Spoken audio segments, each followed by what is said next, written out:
இன்றைக்கி மைதா 1/2 கப் இதில் எடுத்திங்கன்னா தலைத்தட்டை வரும். தலைத்தட்டை எடுத்துக்கோங்க.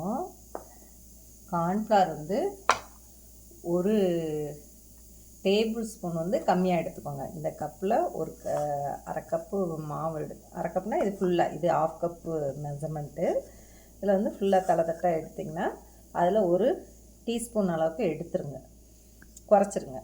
ஒரு 10 கிராம் அளவுக்கு எடுத்துட்டிங்கன்னா மீதி வந்து கார்ன்ஃப்ளவர். அப்புறம் முட்டை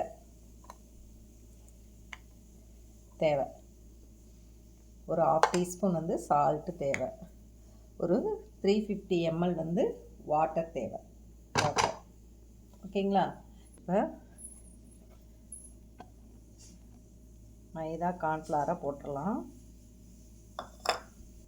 மைதா கார்ன்ஃப்ளவர் போட்டாச்சு. சால்ட்டு போட்டுடலாம். எக்கு ஒன்று உடச்சி ஊற்றிடலாம். எக்கு ஒன்று உடச்சி ஊற்றிட்டு மிக்ஸ் பண்ணி விட்டுக்கோங்க. அதனால் இதில் 350 ml வரைக்கும் நம்ம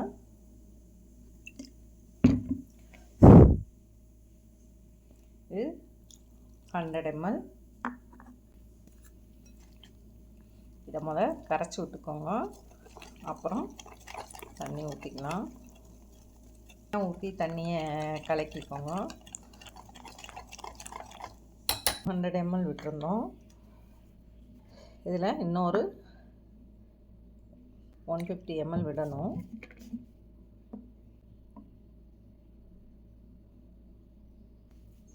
இது ஒரு 50 ml.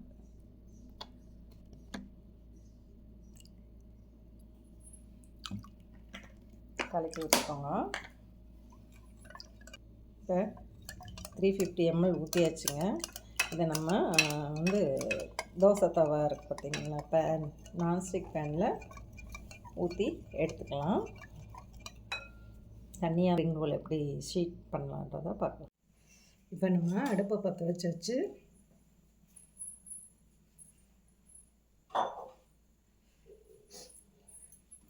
லேசாக சூடாகட்டும்.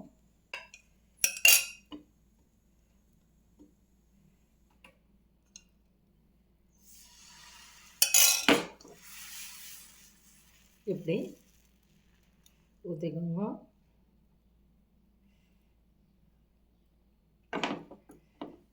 இப்போ நம்ம ஏற்றி விட்டுக்கலாம் லைட்டாக.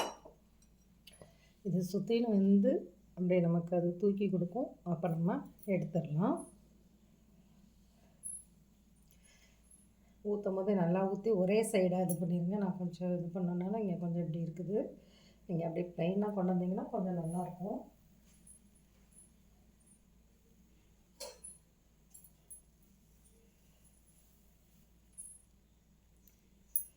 வேகம் எடுத்துட்டு நல்லா ஒரு ஹோல் உள்ளதாக பார்த்து அந்த பிளேட்டில் நீங்கள் போட்டுக்கோங்க.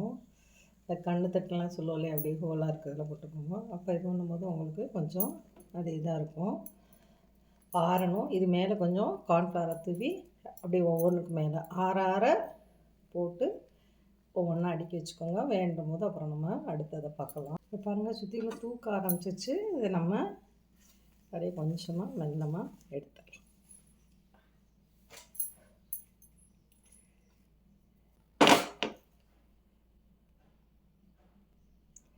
அடுத்ததும் ஊற்றியாச்சு. பாருங்கள், இது தூக்க ஆரம்பிச்சிச்சு. நீங்கள் நான்ஸ்டிக்கில் ஊற்றுனீங்கன்னா உங்களுக்கு ஈஸியாக வருங்க.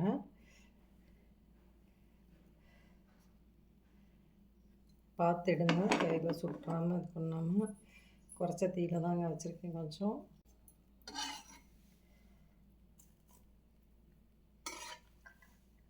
அவ்வளோதாங்க. இப்போ அடுத்தது ஊற்றினா ரொம்ப சூடாக இருக்க வேணாங்க. இப்படி ஊற்றினோடனே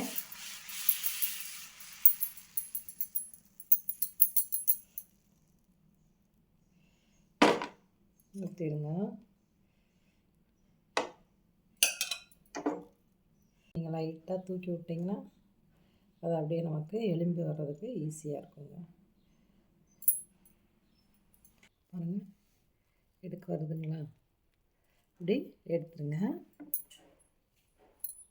இப்படி எல்லாத்தையும் எடுத்துக்கலாங்க. மாவு இருந்தால் நீங்கள் இப்படி வடித்து விட்டுருங்க. நிறையா ஊற்றிட்டிங்கன்னு ஃபீல் பண்ணிங்கன்னா அப்படியே எடுத்துக்கோங்க. இப்போ அதில் ஒரு 6-7 வந்திருக்குங்க. இதை நம்ம அந்த ஜல்லடை மணிக்கிறதுல நீங்கள் வச்சு ஆற வச்சுக்கோங்க. அதுக்கப்புறம் ஒரு பிளேட்டில் ஒவ்வொன்றா வைக்கும்போது கொஞ்சம் கார்ன்ஃப்ளவர் தூவி வச்சுக்கலாம். இப்போ இதை ஸ்டவ் ஆஃப் பண்ணிடுறேன், வச்சிடலாம். இப்போ நான் அதில் ஆற வச்சுட்டு இப்படி ஒவ்வொன்றா எடுத்து கார்ன்ஃப்ளவர் தடவி வச்சுட்டேங்க.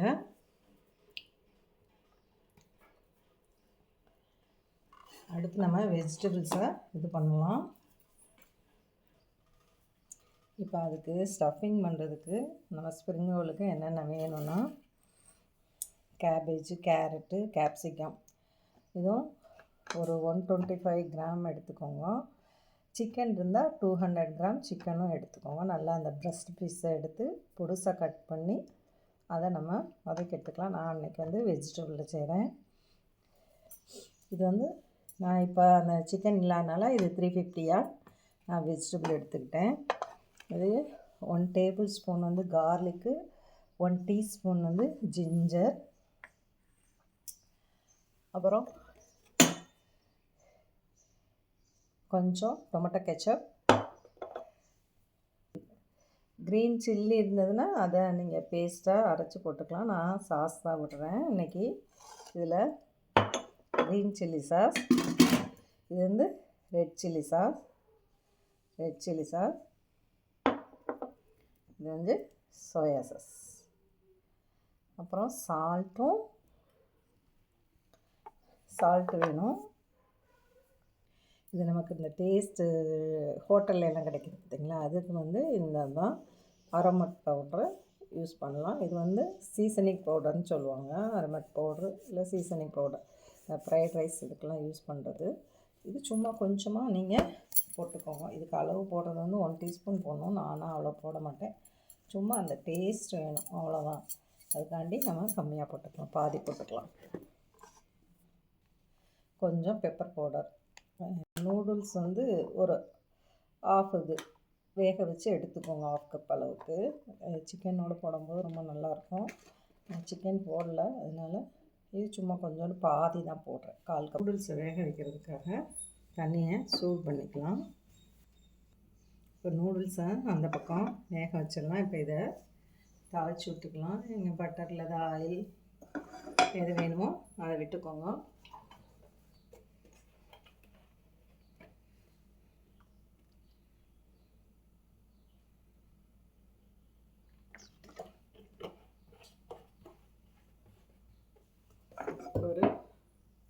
ஒரு டேபிள் ஸ்பூன் அளவுக்கு, ஒரு 1.5 டேபிள் ஸ்பூன் வைங்களேன், கார்லிக்கு போட்டலாம்.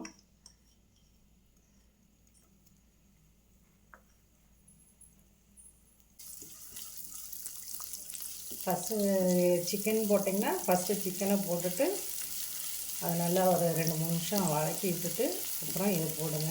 நான் சிக்கன் இல்லாதனால இதை போட்டிருக்கேன். தண்ணி கொதிக்க ஆரம்பிச்சிச்சு. இந்த நூடுல்ஸு நான் கம்மியாக போதுன்றக்காண்டி பாதி தாங்க போடுறேன்.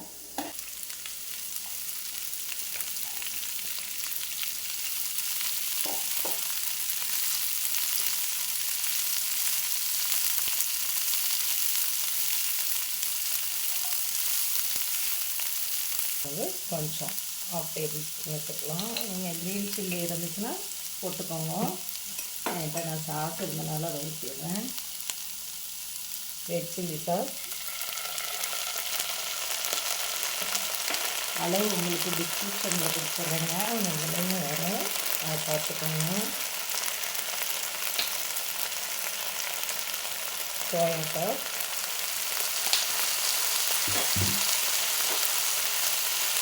கொஞ்சம் hot and sweet chilli sauce, tomato சாஸும் சேர்ந்தது ஒரு 1/2 டேபிள் ஸ்பூன்.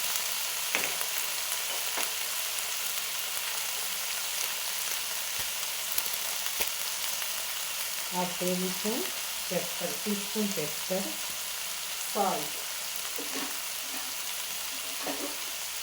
கொஞ்சம் சால்ட்,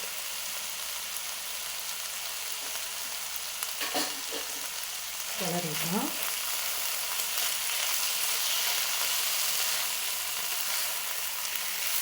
நினச்சிங்கன்னா லைட்டாக லெமன் ஜூஸு நீங்கள் விட்டுக்கலாம்.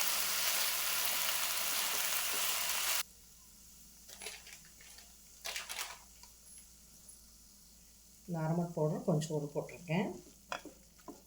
ஒரு 1/4 டீஸ்பூன் தாங்க இருக்கும், நான் நிறைய போடலை. இதில் நீங்கள் பன்னீர் வேணாலும் இதில் ஆட் பண்ணிக்கலாம். இது ரெடி ஆகிடுச்சு. இது ஆறட்டுங்க. இப்போ நான் இந்த நம்ம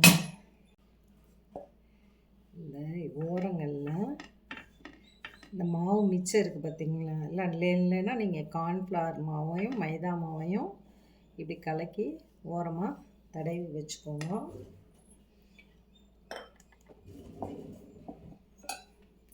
இதில் ஸ்டஃப் பண்ணிடலாம். நம்ம இதில் இப்போ நூடுல்ஸையும் போட்டு நம்ம கிண்டியாச்சு. இதை தனியாக ஒரு இதில் நம்ம எடுத்து வச்சிடலாம். நீங்கள் செஞ்சு கொடுங்க. கொஞ்சமாக நூடுல்ஸ் போட்டு அதில் சிக்கன் போட்டு இப்படி காய்கறிகள் நிறையா போட்டு ஸ்டஃப் பண்ணி சேலை ஃப்ரை கூட பண்ணி கொடுக்கலாம், இல்லைன்னா ஃப்ரை கூட நீங்கள் பண்ணி கொடுக்கலாம். இப்போ இதை ரோல் பண்ணிடலாம்.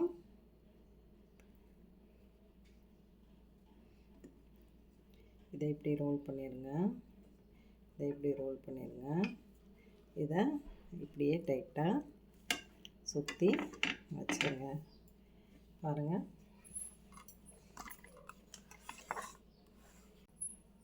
பிள்ளைங்களுக்கெல்லாம் இந்த சீஸை கொஞ்சம் இந்த க்யூப்ஸாக இருக்கும் பார்த்திங்களா, இதை திருவி போட்டு ஃப்ரை அதோடு சேர்த்துக்கலாம்.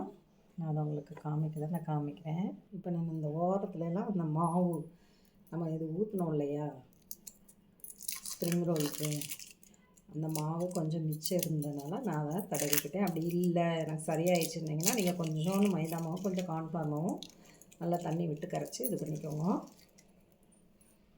பாருங்கள், சீஸ் திருவி போட்டு நான் இதை இன்னொன்றையும் பண்ணிக்கிட்டேன். இதே போல் எல்லாத்தையும் பண்ணிக்கலாம். இப்போ பாருங்கள், ஸ்ப்ரிங் ரோல் எல்லாம் ரெடி பண்ணி வச்சாச்சு. இதை லைட்டாக நீங்கள் ஷாலோ ஃப்ரை பண்ணிக்கோங்க. இப்படி பிரியாமல் பார்த்து எடுத்து வச்சுக்கோங்க. இதை லைட்டாக தவாவில் போட்டு ரோஸ்ட் பண்ணி எடுத்துகிட்டு நீங்கள் அதுக்கப்புறம் ஆயிலில் பொரிச்சு எடுக்கணும். அதை எப்படி செய்யலான்றது பார்ப்போம். போட்டுக்கலாம்.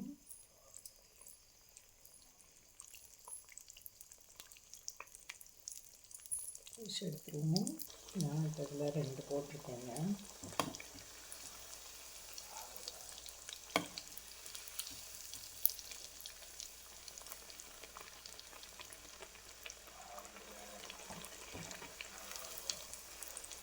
இதை அப்படியே லைட்டாக பொரிச்சு எடுத்துகிட்டு நீங்கள் ஆற வச்சு ஃப்ரிட்ஜில் வச்சுட்டு உங்களுக்கு நாளைக்கு வேணுமோ இல்லை நாளை கழிச்சு வேணுனாலும் நீங்கள் அப்படியே எடுத்து நம்ம மறுபடி ஆயிலில் போட்டு பொரிச்சு எடுத்துக்கலாங்க. பொரிச்சு எடுத்துடலாம்.